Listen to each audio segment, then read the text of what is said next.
Je sais exactement pourquoi j'ai fait ce spectacle et je l'ai fait pour raconter des histoires qui font du bien.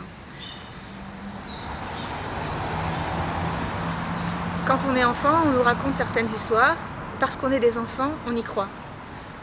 Quand on est devenu grand, on cesse de croire aux histoires qu'on nous raconte. Mais ces histoires qu'on nous raconte par le biais du cinéma, de la télévision, des romans, malgré tout, elles imprègnent notre façon de penser, elles laissent une marque. Si c'est des histoires nourrissantes, qui nous parlent de nos ressources, de notre faculté à agir, à grandir, c'est cette empreinte-là qui va rester en nous. On va être fortifié par les histoires qu'on a entendues. Si c'est des histoires négatives, qui nous parlent de tristesse, de dépression et d'autres choses dans ce genre, là aussi ça va laisser une empreinte. Et on ne s'en rendra pas forcément compte. Pourtant l'empreinte est là et c'est avec ça qu'on avance dans la vie. C'est avec toutes ces histoires qu'on nous a racontées.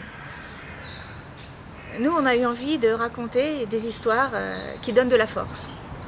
C'est un peu comme des formules mathématiques, des équations très précises.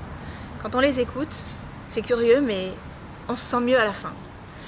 On sent qu'on peut oser, qu'on peut bousculer l'ordre établi, qu'on peut aller vers ce qui nous tient vraiment à cœur.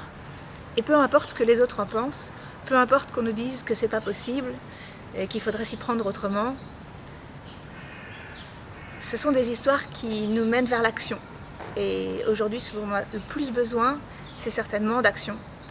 Et d'action porteuse d'espoir. Donc ce spectacle sert à ça. Et si vous ne ressortez pas plus confiant que quand vous êtes entré, on vous rembourse votre place.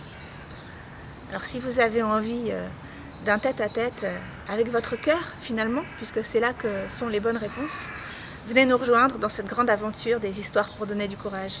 À bientôt.